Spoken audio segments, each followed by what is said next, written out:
자, 이번에는 엔진입니다. 엔진.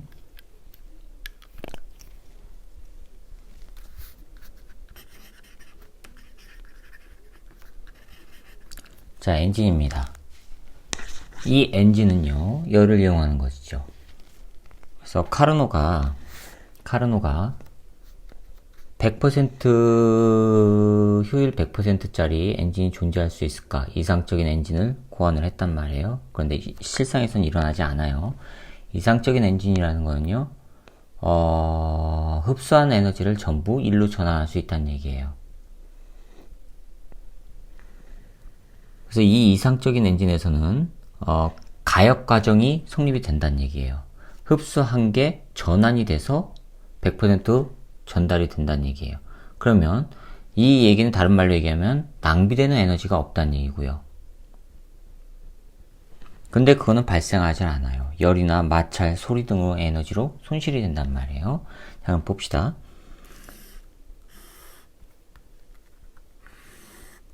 자, 온도가 TH라고 하는 온도 곡선 분포예요. 그 다음에 온도가 TL, TH보다 낮은 TL이라고 하는 온도 곡선 분포예요. 그러면 특정한 상태, A라고 하는 상태가 있어요. 이 상태에서 등온 과정에서, 즉 등온 과정이라는 얘기는 온도가 일정하게 유지되는 거죠. 일정하게 유지되는 과정에서 온도가 일정하게 유지되는 과정에서 여기가 압력이고 부피입니다. 부피가 늘어났다고 쳐봅시다. 부피가 B 상태로 늘어났어요. 자, 그러면 부피가 늘어나면 기체 분자, 내부에 있는 기체 분자의 충돌 횟수는 줄어들게 되죠. 공간이 넓어지니까. 그렇죠? 그러면 온도가 내려가야 돼요. 온도가 내려가야 되는데 등온이 되기 위해서는 뭐 해야 돼요? 열을 흡수해야 된단 말이에요. 열이 흡수가 돼요. 즉 QH, 흡수한 열이 생겨야만 돼요. 이 상태에서 여기에서 A에서 B까지 가는 과정에서 행해진 일은요, 요만큼에 해당해요. 그렇죠? 요만큼에 해당해요. 요만큼에 P 델타 V니까 요만큼의 일을 한 거예요. 근데 이 B 상태에서 이번에는 외부하고 열적 출입을 차단시킨 채 이렇게 새로운 상태 C가 됐어요.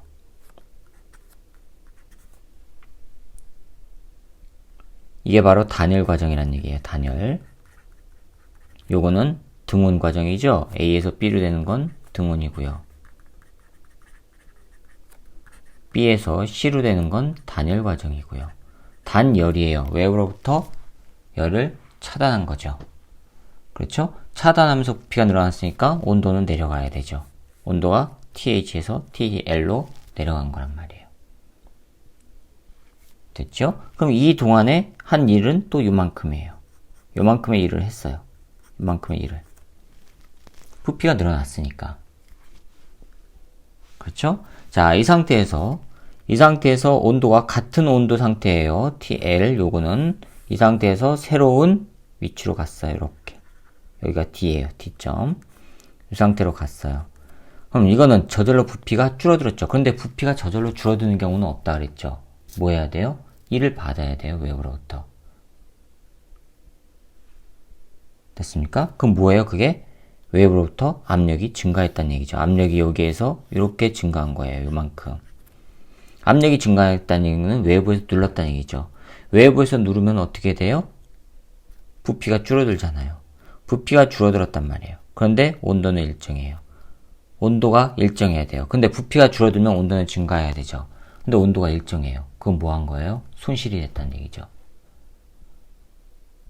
온도 손실이 없다면, 에너지 손실이 없다면 온도는 일정하게 되고 에너지 손실이 없다면 상관이 없어요. 그럼 100%가 나와요. 되었어요? 즉 압력이 올라가면 온도가 올라가야 되는데 온도가 일정하다는 얘기는요, 증가한 것만큼의 에너지가 밖으로 빠져나가서 온도가 그대로 유지가 된다는 얘기예요. 그럼 이 상태에서, 그럼 이때 이제 뭐가 된 거예요? 등온 과정에서 열이 생겨서 잃어버린단 말이에요.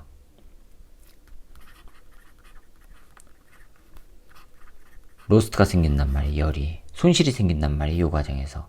그 다음에 D 과정에서 A 과정으로 다시 돌아가요. D 과정에서 A 과정으로 돌아가요. 이거는요. 저절로 온도가 올라가진 않지요. 어떻게 해요? 압력이 높아진 거죠. 여기에서 압력이 높아져요. 그러니까는 온도가 올라가서 A 과정으로 되죠. 이거는 마찬가지로 단열입니다. 외부의 열적 출입이 없어요. 외부의 열적 출입이 없는 상태에서 외부하고 열적 출입이 없는 상태에서 압력이 높아지니까 온도가 올라가게 되죠.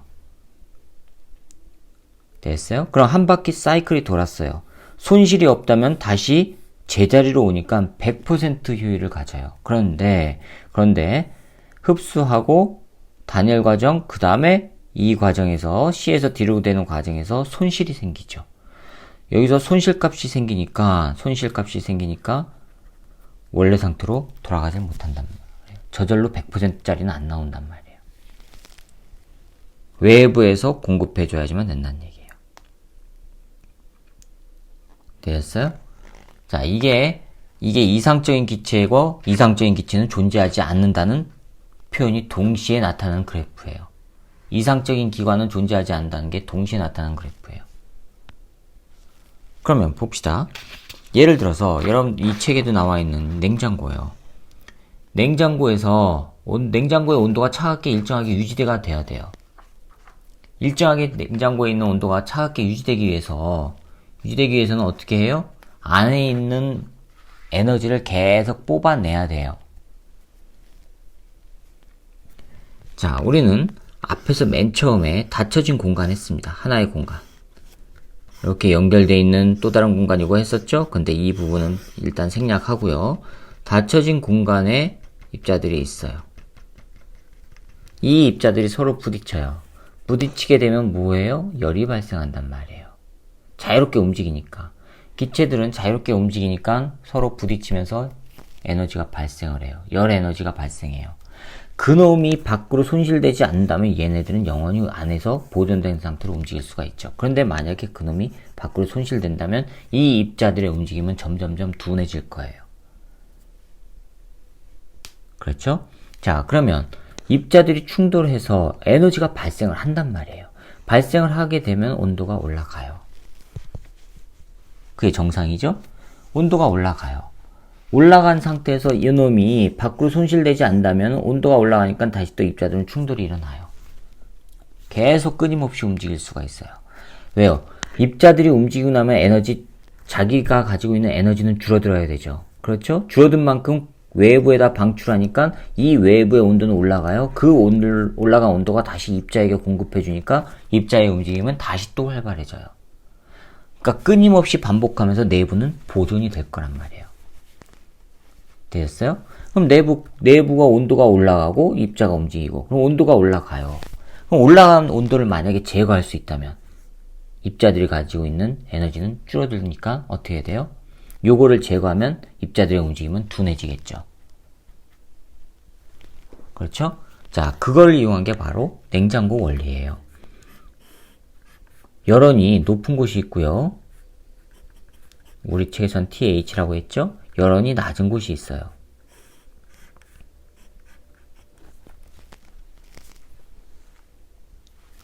정상적이라고 한다면 높은 곳에서 낮은 곳으로 에너지가 공급이 되죠.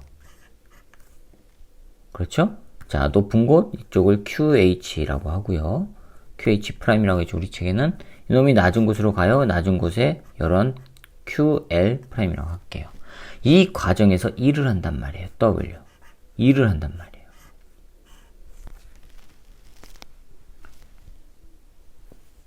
됐어요? 높은 곳에서 낮은 곳으로 가는 과정에서 일을 해요.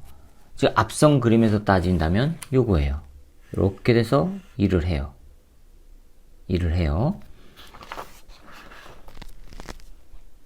자, 그 다음에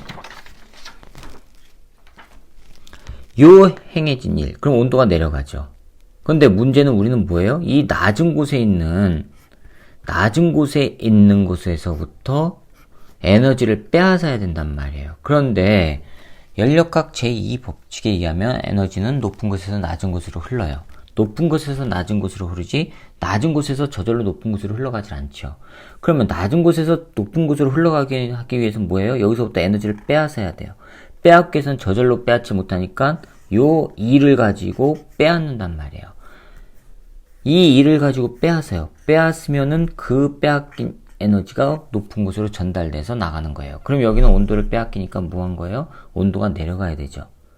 낮은 상태를 유지할 수 있고, 그래서 그 유지된 것만큼 밖으로 에너지를 공급하기 때문에 냉장고 뒤편을 만져보면 따끈따끈한 거예요. 빼앗어. 물론 모터가 일을 하면서 전기를 공급해서 모터가 일을 해요. 그 행해진 모터가 여기서부터 에너지를 빼앗게끔 냉매를 순환시킨단 말이에요. 모터가 일을 해서 냉매를 순환시켜요. 그 순환된 냉매가 여기서부터 에너지를 빼앗아요. 빼앗아가지고 높은 곳에다가 에너지를 전달해 주는 거예요.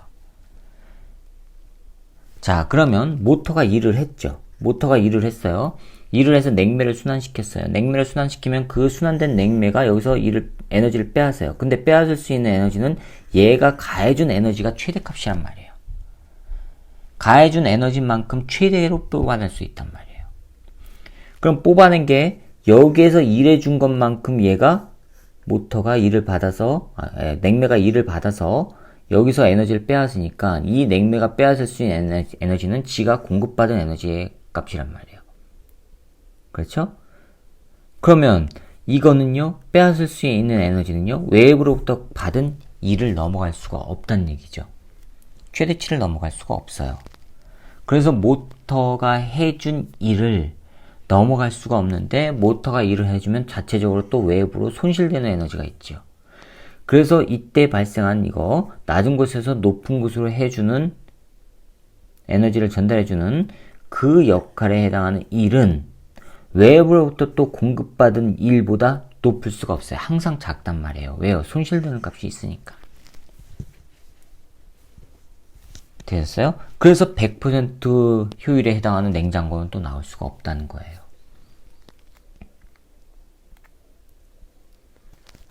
되셨죠? 자, 이게 연력학 제2법칙, 그 엔트로피에 관한 법칙이에요. 이거는 거시적인 세계에선 그렇게 해요. 그런데 만약에 이게 미시적인 세계로 들어가면 어떻게 표현이 될 수 있을까? 그거는 통계역학적으로 봅니다. 통계역학적으로 봤을 때의 그 엔트로피 무질서도를 따집니다. 자, 예를 들어서요. 공간이 있는데 가상의 벽이 있다고 칩시다. 가상의 벽이 있는데 6개의 공이 있어요. 1번, 2번, 3번, 4번, 5번, 6번. 뭐 이렇게 있다고 칩시다. 자, 이 가상의 벽이에요. 이 가상의 벽이 없다면 이 공들은, 즉 이 입자들은 자유롭게 흩어질 거란 말이에요. 흩어져서 1번 공이 여기 있을 수 있고 1번 공 하나만 여기 있을 수 있고 또 1번 공과 뭐 3번 공이 여기 있을 수 있단 말이에요. 이런 식으로 분포할 수가 있죠. 즉 이렇게 분포할 수 있는 가능성이 얼마냐 이겁니다. 그걸로 나타내요. 통계적으로. 확률 통계로 나타낸단 말이에요. 이건 여러분들 고등학교 때 확률 통계에서 배웠을 거예요. 이렇게 분포될 가능성. 자, 그럼 이거를 첫 번째 공간이라고 하고요. 첫 번째 공간이라고 하고 이거를 두 번째 공간이라고 해볼게요. 첫 번째 공간과 두 번째 공간에 입자들이 퍼져 있을 가능성. 첫 번째 공간에 모든 게 다 있을 가능성 하나 있죠. 그렇죠? 그 다음에 그럼 두 번째 공간에는 0이죠. 입자가 모여있을 거는 0이에요. 그 다음에 두 번째요. 두 개, 여기에 4개가 있고요. 여기에 5개가 있고요. 여기에 하나가 존재할 수가 있죠. 그 경우는 몇 개일까요? 여기에 5개가 있고요. 여기에 하나가 있을 가능성이 있어요. 즉 이렇게 N1에 다 몰려 있을 가능성은 어떻게 해요? 한 가지밖에 없어요. 됐죠? 그 다음에 N1에 5개가 있고 N2 공간에 하나가 있을 가능성은 총 몇 가지가 있어요? 총 6가지가 있죠. 왜요? 1번이 여기 있고 2, 3, 4, 5번이 하나 있을 경우 그 다음에 2번이 여기 있고 1, 3, 4, 5, 6이 있을 경우 그렇게 따지면은 6가지 경우의 수가 나온다고요. 그렇죠? 그 다음에 왼쪽에 4개가 있고요. 오른쪽에 2개가 있을 가능성은요. 15개가 있죠. 15개. 왜요? 자, 여기에 여기에 3, 4, 5, 6번이 있고요. 여기에 1, 2번이 있는 경우. 이 경우가 하나 있죠. 그 다음에 여기에 1번과 3번 있고, 여기에 2, 4, 5, 6번 있는 경우. 이게 하나가 있고요. 그렇죠? 이쪽에 1번과 4번이 있고, 2, 3, 5, 6번이 있는 경우. 그 다음에 1번과 5번이 있고, 2, 3, 4, 6번이 있는 경우.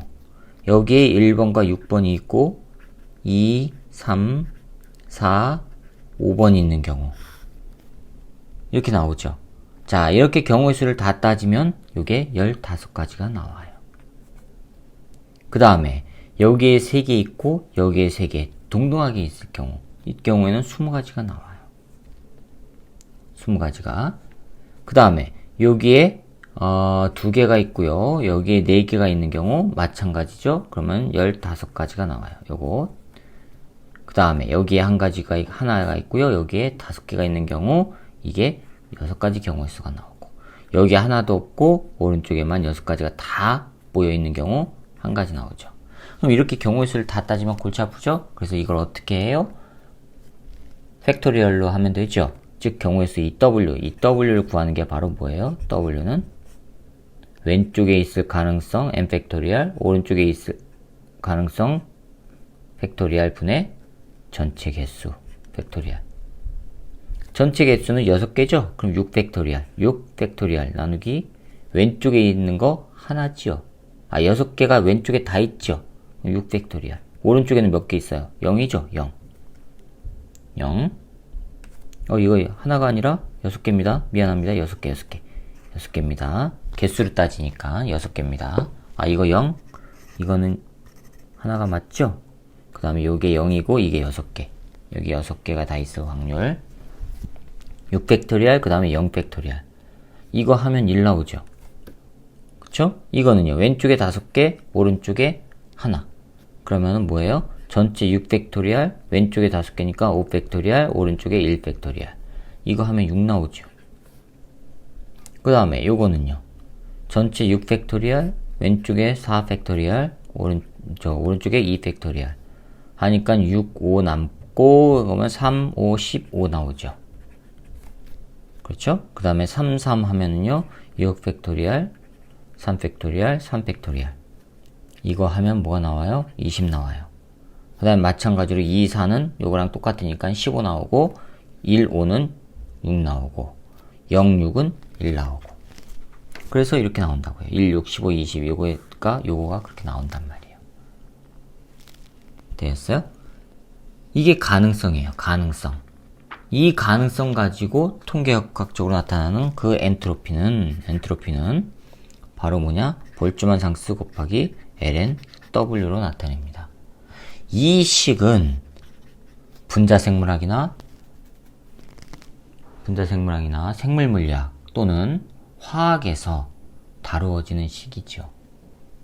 근데 숫자가 작을 땐 이렇게 해요. 근데 숫자가 무지하게 크다면, 숫자가 무지하게 크다면 이거 복잡하죠? 그렇죠? 복잡하니까 어떻게 해요? n 팩토리얼. 이거는 뭐에 따라서 달라져요? 이거는 어떻게 하면 됩니까? 근사치 쓰면 되죠. 스털링의 접근법. n, ln, n, 빼기, n.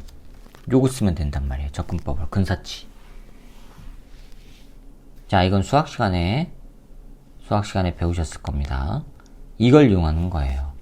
앞에서 일반적인 엔트로피는 인테그랄 처음 상태, 마지막 상태, dq 이렇게 표현이 된다고 그랬죠?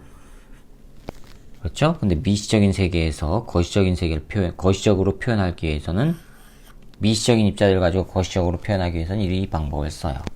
이거는 화학이나 다른 생물 또는 응용 물리학 쪽에서 굉장히 중요한 표현법이에요. 그래서 그쪽을 공부하시는 분들은 이거를 알아두셔야 됩니다. 자, 이번엔 효율입니다.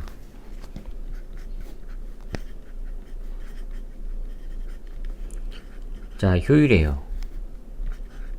효율이 도대체 무슨 뜻일까요? 효율.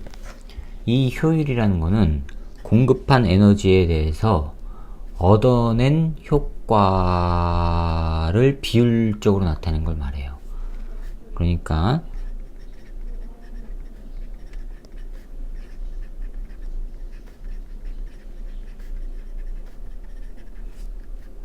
에너지, 다른 말로 하면 노력에 대해서, 공급한 노력에 대해, 즉 공급한 에너지에 대해 실제로 얻은 거,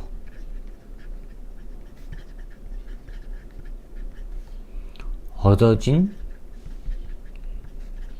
효과의 정도를 나타낸 비율.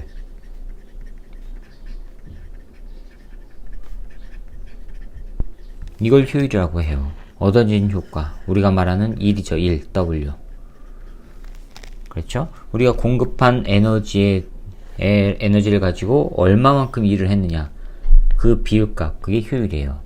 그래서 이 효율은 공급한 에너지, 공급 에너지에서 한 일의 값으로 나타내요. 그러면 열기관에서 여기가 QH 높은 곳이에요. TH, 여기서 이제 QH만큼의 열을 공급하죠. 그럼 이 기관에서 W만큼의 일을 하고요. 나머지 QL만큼을 저열원으로 보내요. 자, 그럼 공급한 건, 이 과정에서 공급한 건요, QH 공급했죠. 그 중에서 일한 건 뭐예요? W만큼 일을 했어요. 그랬을 때 효율 2는 공급한 거에 대한 실제로 얻어진 효과의 정도를 나타낸 비율이라고 했죠. 실제로 얻어진 건 W만큼 얻었단 말이에요. 근데 공급한 건 얼마예요? QH죠. 이 비율값을 말해요. 물론 이거는 절대값을 취해줘서 효율은 0보다 크게끔 만들어주면 됩니다. 됐죠? 자, 그럼 봅시다. 여기 지금 고열원에서 저열원으로 할 때 W만큼 해요. 그럼 무슨 얘기냐면 QH는 바로 W 더하기 QL이란 얘기예요. 그러면 W는요, QH 빼기 QL이란 얘기죠. 이거를 여기다가 집어넣어 보세요. 그러면 효율 엡실론은 W 대신에 요거 넣으니까 QH 빼기 QL 나오고요. 나누기 QH예요. 이거 계산하면 이거 하면 1 나오죠? 빼기 QL QH 나누기 QH 이렇게 나와요. 자, 됐죠? 그럼 만약에 상태함수로서 엔트로피를 나타냈을 때 한 번 사이클을 거치면 한 사이클을 순환을 해요. 한 사이클을 순환하면요, 엔트로피가 어떻게 돼요? 0이 나와야 되죠. 처음 상태로 돌아오면 움직였다가 이렇게 갔다가 다시 A로 와요. 그러면 한 사이클 오니까 엔트로피는 0이 돼야 돼요. 엔트로피 변화는. 그렇죠? 이 얘기는 QH 나누기 TH, 지금 엔트로피 하는 겁니다. 엔트로피 요거 하는 겁니다. 엔트로피 변화량. 이거는 SH에서 S로를 뺀 거니까. 그렇죠? 자, 그러면 이거는 F에서 이니셜 뺀 거니까 QH에서 TH를 해야죠. TH 빼기 QL, TL 요 값이 된단 말이에요. 물론 이건 변화량으로 했을 때 변화량 델타 SH 더하기 델타 SL인데 요 놈이 마이너스 값이니까 앞에다 그냥 마이너스 붙인 거예요. 하나가 늘어나면 하나는 마이너스가 되니까. 그래서 한 겁니다. 자, 그럼 이렇게 표현이 돼요. 한 사이클이라고 하면은 델타 S가 얼마예요? 0이죠. 제자리로 오니까. 그럼 이거 두 개가 같아요. 즉 QH 나누기 TH는 QL 나누기 TL 요거랑 같아요. 자, 창문을 열어놓고 하기 때문에 주변에서 잡음이 좀 많이 들어갈 겁니다. 양해를 부탁드릴게요. 자, 이거예요. 이거. 자, 그럼 이거는 이 식을 변형시키면 QL 나누기 QH. 이게 뭐란 얘기예요? TH분의 TL이란 얘기죠. 그렇죠? 자, 요거를 여기다가 집어넣으면 1 빼기 QH분의 QL이 바로 TH분의 TL이니까 TH분의 TL. 자, 그럼 여기서 뭘 할 수가 있어요? 효율은 두 지점 사이의 온도 차이에 따라서 달라진다는 얘기죠. 그렇죠? 자, 이게 효율이에요. 이게 효율이에요. 즉, 공급한 거에 대해서 얼마만큼 일을 했느냐. 자, 이거는 일반적인 비가역 과정이에요. 즉, 에너지가 높은 곳에서 낮은 곳으로 흐를 때예요. 근데 냉장고 같은 경우에 효율은 어떻게 해요, 그러면? 냉장고는 높은 곳에서 낮은 곳으로 하는 게 아니죠. 2를 공급해갖고 온도를 빼앗는 거 아니에요. 그렇죠? 자, 그러면 냉장고에서의 효율은 어떻게 되겠어요? 2를 공급한 게 1이에요. 공급한 게 1이에요. 그러고 나서 얼마를 빼앗아요? QL에 있는 걸 빼앗죠. QL의 온도 변화가 된단 말이에요. 근데 W는 또 뭐가 돼요? W는, 자, 여기다 다시 쓸게요. 밑에다가.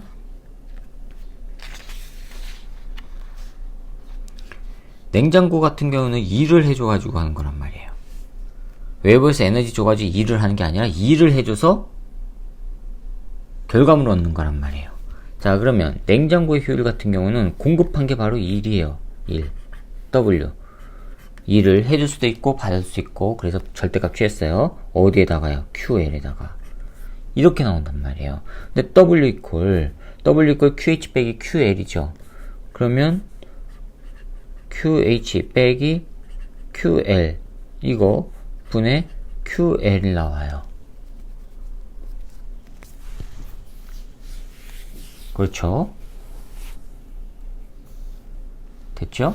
자, 그리고 양변을, 즉 분모 분자를 QH로 나누면 QH 이거 분의 QL 1 빼기 QH 요거 분의 QL 요거 된단 말이에요. 근데 이게 바로 뭐예요? 이게 TH분의 TL TH분의 TL 1 빼기 TL 나누기 TH 이렇게 돼요. 양도 분모 분자에다가 TH로 곱해요. 곱하면 분자는 TL 될 거고 곱하면 TH 빼기 TL 될 거고 이 식이 나온단 말이에요. 되겠어요?